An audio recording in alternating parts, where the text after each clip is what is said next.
नमस्ते दोस्तों, मैं डॉक्टर चिंतन डामोर आप सबका बहुत बहुत स्वागत करता हूँ अपने यूट्यूब चैनल पर। आज के इस वीडियो में हम कर्क राशि के वार्षिक राशिफल की चर्चा करेंगे। वार्षिक राशिफल शुरू करने से पहले इस साल की गोचर स्थिति को देख लेते हैं। इस साल के 4 प्रमुख ग्रहों की गोचर स्थिति को देख लेते हैं। गुरु, शनि, राहु और केतु की गोचर स्थिति इस साल कैसी रहेगी वो जान लेते हैं, क्योंकि यही 4 ग्रह सबसे ज़्यादा एक राशि में वर्ष पर्यंत गोचर में रहते हैं और हम सबको प्रभावित करते हैं। इस साल बृहस्पति 14 मई तक आपके एकादश भाव में गोचर करेंगे और 14 मई के बाद ये आपके द्वादश भाव में चले जाएंगे और 18 अक्टूबर तक आपके द्वादश भाव में गोचर करेंगे। 18 अक्टूबर को बृहस्पति आपके लगन में चले जाएंगे, आपकी राशि में चले जाएंगे और 5 दिसंबर तक आपके लगन में गोचर करेंगे। उसके बाद 5 दिसंबर को ये फिर से आपके द्वादश स्थान में चले जाएंगे। 29 मार्च तक शनि आपके अष्टम भाव में गोचर करेंगे और यहाँ पर 29 मार्च तक आप पर शनि की ढैया बनी रहेगी। 29 मार्च से शनि आपके नवम भाव में चले जाएंगे और शनि की ढैया यहाँ पर समाप्त हो जाएगी और वर्ष के अंत तक शनि नवम भाव में गोचर करेंगे। राहु 18 मई को आपके अष्टम भाव में चले जाएंगे। 18 मई तक ये आपके नवम भाव में गोचर करेंगे और केतु 18 मई को ये आपके द्वितीय भाव में चले जाएंगे।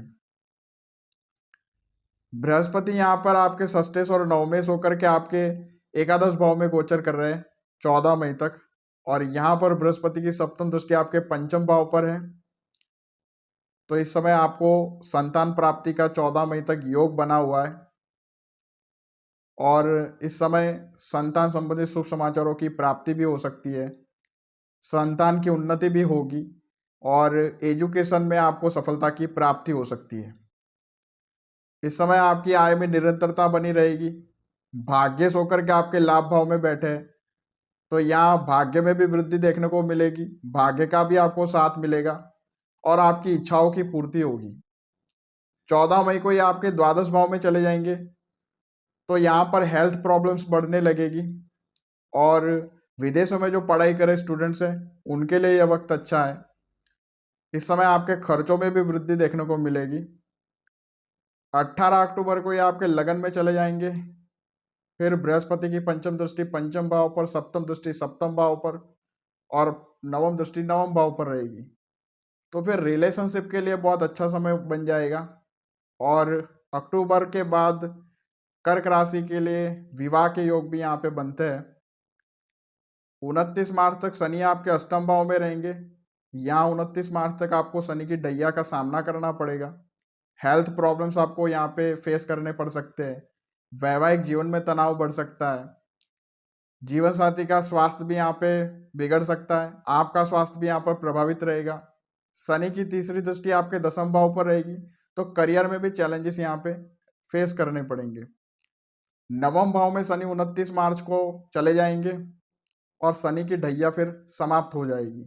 यहाँ आपके भाग्य में वृद्धि होगी, करियर में आ रही बाधाओं में कमी होगी, करियर में इम्प्रूवमेंट होगा, व्यापार की वृद्धि होगी और वैवाहिक जीवन में भी सुधार देखने को मिलेगा। जीवन साथी की सेहत में भी यहाँ पे सुधार देखने को मिलेगा और यहाँ आपको नई अपॉर्चुनिटीज भी मिल सकती है। विदेश यात्रा भी यहाँ पे योग बनते हैं, विदेश यात्रा होने के भी यहाँ पे योग बनते हैं।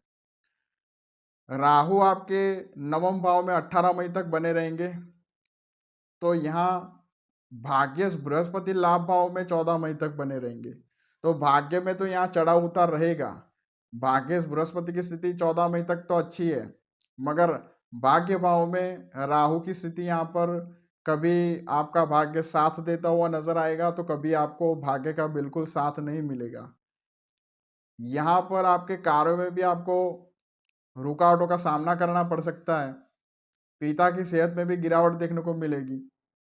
18 मई के बाद राहु आपके अष्टम भाव में चले जाएंगे तो शारीरिक कष्ट का आपको सामना करना पड़ सकता है और मेंटल स्ट्रेस भी यहाँ पे बन सकता है।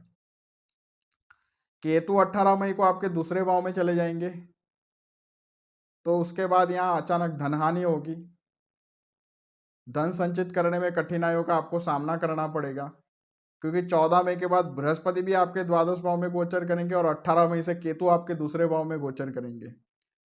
तो यहाँ लगातार खर्च बना रहेगा, धन संचित करने में भी आपको कठिनाइयों का सामना करना पड़ेगा और इस समय आपको धन के लेन देन में आपको सतर्कता रखनी होगी। इस समय पारिवारिक सुखों में कमी देखने को मिलेगी और घर परिवार से आपको दूर जाना पड़ सकता है। अब इस साल के कुछ गोल्डन पीरियड की बात कर लेते हैं, अच्छा समय आपके लिए क्या होगा। तो इस साल आपके लिए फरवरी और मार्च का महीना, यहाँ शुक्र आपके नवम भाव में उच्च के हो जाएंगे आपके लाभेश और चतुर्थेश होकर के। तो यहाँ आपको धन लाभ होगा, भाग्य का आपको साथ मिलेगा और इस समय आपका सोशल स्टेटस भी यहाँ पे बढ़ेगा। अप्रैल में सूर्य आपके दसम भाव में गोचर करेंगे, धनेश होकर के ये आपके दसम भाव में उच्च के हो जाएंगे। तो बिजनेस ग्रोथ देखने को मिलेगी, बेरोजगारों को रोजगार की प्राप्ति होगी, नई नौकरी की प्राप्ति हो सकती है, करियर में प्रमोशन हो सकता है आपका। और यहाँ पे धनेश होकर के उच्च गया है तो आपको धन लाभ भी यहाँ देखने को मिलेगा। सितंबर में शुक्र आपके लाभेश और चतुर्थेश होकर के आपके दूसरे भाव में गोचर करेंगे, आपके धन भाव में। लाभेश धन भाव में गोचर करने पर यहाँ पे आपके पारिवारिक सुखों में भी वृद्धि होगी, आपको आर्थिक लाभ देखने को मिलेगा और बिजनेस में भी यहाँ आपको ग्रोथ देखने को मिलेगी। दिसंबर का महीना, यहाँ मंगल आपके पंचम भाव में गोचर करेंगे। यहाँ मंगल पंचमेश और दसमेश होकर के योग कारक हो जाते हैं और आपके पंचम भाव में स्वराशि के रहेंगे। तो एजुकेशन में यहाँ पे सफलता मिल सकती है, संतान का सुख आपको प्राप्त हो सकता है और प्रेम संबंधों में यहाँ पे सफलता भी यहाँ आपको मिल सकती है। अब कुछ डिफिकल्ट टाइम पीरियड की भी बात कर लेते हैं इस साल। जनवरी में मंगल आपके पहले भाव में नीच राशि के यहाँ पे रहेंगे, दसमेश और पंचमेश होकर के, और यहाँ पे मंगलिक योग भी बना हुआ है। सप्तमेश शनि भी आपके 29 मार्च तक अष्टम भाव में रहेंगे।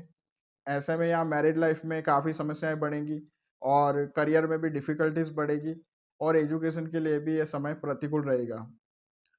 शुक्र अष्टम भाव में फिर गोचर करेंगे। यहाँ पर आपके जनवरी में यहाँ पे अष्टम भाव में शुक्र का भी गोचर होगा तो आर्थिक नुकसान हो सकता है, क्योंकि आपके लाभेश होकर के अष्टम भाव में जाएंगे तो धन के लेन देन में भी आपको सतर्कता रखनी है।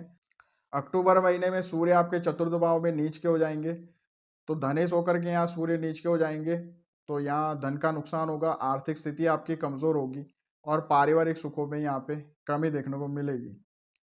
तो ये था कर्क राशि का वार्षिक राशिफल 2025। अगर आप भी हमसे अपनी जन्म कुंडली दिखाना चाहते हैं तो दिए गए व्हाट्सएप नंबर पर आप हमसे संपर्क कर सकते हैं। आज के लिए बस इतना ही। नमस्कार।